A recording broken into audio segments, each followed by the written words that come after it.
Mr. Kearns. Good to see you, Andy. What's up? Well, I just stopped by to tell you I'm not going to be able to take that job you offered me here. Why not, Andy? I just can't.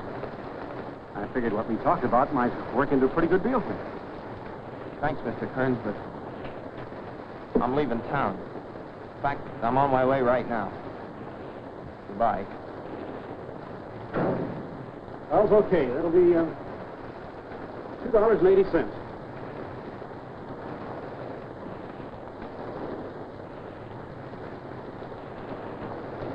Leaving town? Why? I'm sick of this place. I want to go where I can make some real money. Hi, Joe. About a mile up the road's washed out. Completely blocked off. Yeah? I'll let you know when the road's open. Okay. Folks welcome to wait inside. You might be more comfortable. Thank you.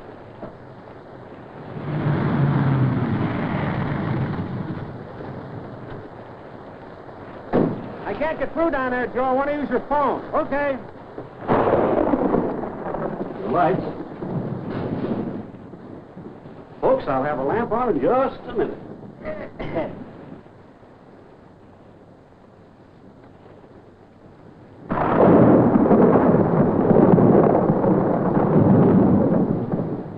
There, that ought to do.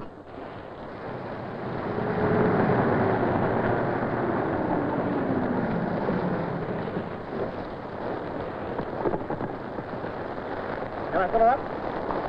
This will probably be a blow to you, but I just stopped for a cigarette. Oh, that's okay, but the way you're headed, the road's washed out. Oh, brother. Those people in there are in the same fix. Why don't you join them? Okay, deal me, and I'll pull on over. Right over there.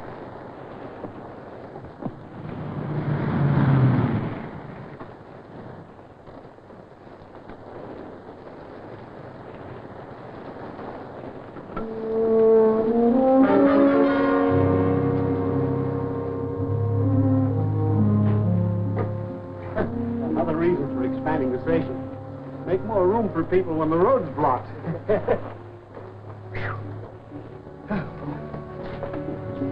Handle the 20? Yes.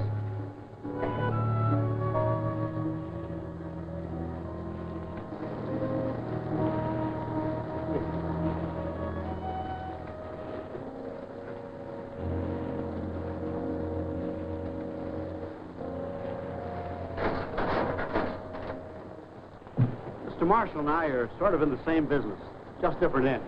Retail's mine, production's his. He just did something that nobody ever did in these parts before. He struck oil. Struck oil. Boy, that's the kind of luck I'd like to hit all of a sudden. So you think I was lucky, huh?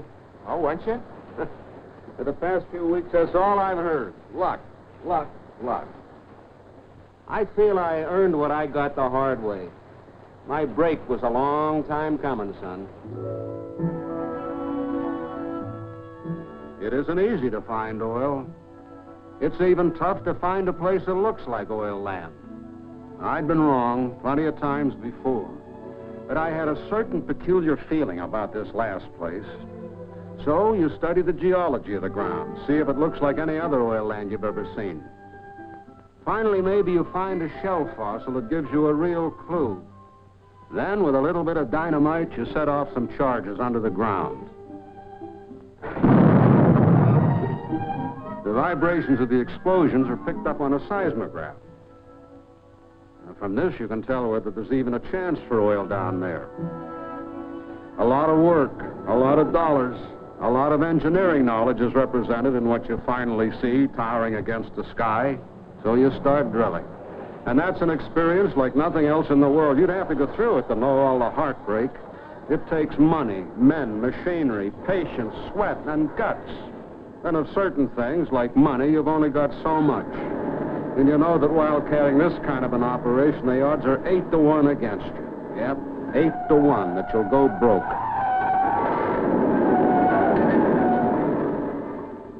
Day and night you drill.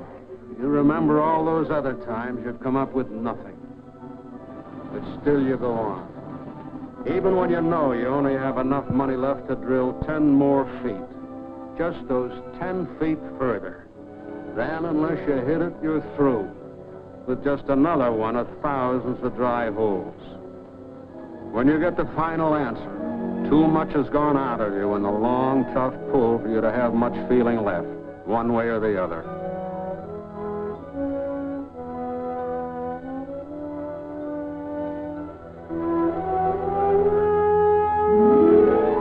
Then there it is, at last. A lump of mud. Oily. Success. Well, when you hit oil in a new part of the country, a lot of oil company representatives come flocking to bid for drilling rights on all the surrounding land, public or private, just on the strength of one well coming in. I guess that brings us back to here. Where pretty soon now, your jobber might, just might be bringing you oil and gas right out of my well. Could be. Who knows? Everyone around here is pretty excited. Things are going to really boom. It seems to me this is a pretty good place for anybody looking for a start. If there's going to be so much money floating around here, how do I get some of it? There are definite rewards for individual initiative and determination, patience and courage. Yeah, sure, I know. I've been hearing that Horatio Alger stuff till it bounces off my ears. Office boy to president. You, too, can own a big convertible and marry the boss's daughter. Well, that isn't the way it works, see? You get out of high school, you get a measly little job for a few bucks a week. At the end of 6 months, who gets the promotion and the raise? Not you. They give it to the boss's nephew. You find out you're wasting your time trying to make it the hard way. I know how hard it is to keep on believing in the right when you see people all around you doing wrong and profiting by it. You've got to keep faith in certain things no matter what happens. Faith in God, and faith in your country, and faith in yourself. Because if we ever lose that faith, our way of life will be lost, too. Good, right.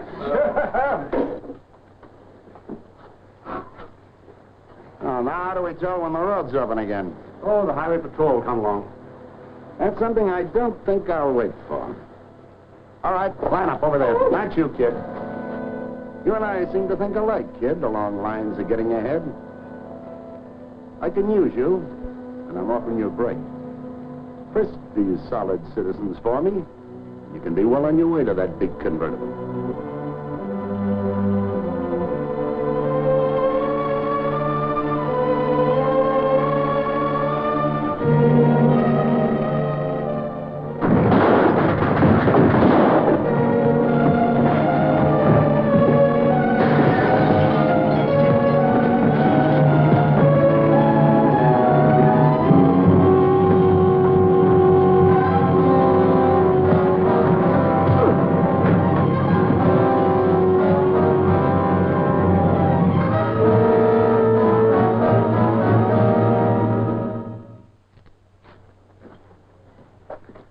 Nice going, kid. Lucky, no bones hit. All you'll have is a stiff arm for a few days. I better get back on the job. You're going to be all right, kid. It's a good boy, Joe. I have an idea we're all going to be better for what happened here tonight.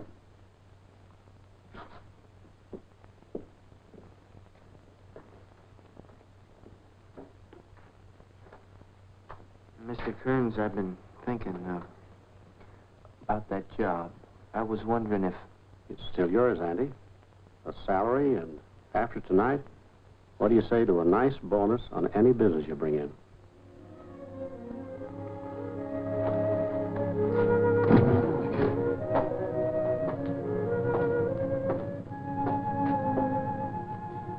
We hope to hear great things of you, Andy. You have it coming to you. Come back and see us in a few months. We'll have everything. Yes, ma'am. It'll be as nice a service station as you'll find at any crossroads in the good old USA.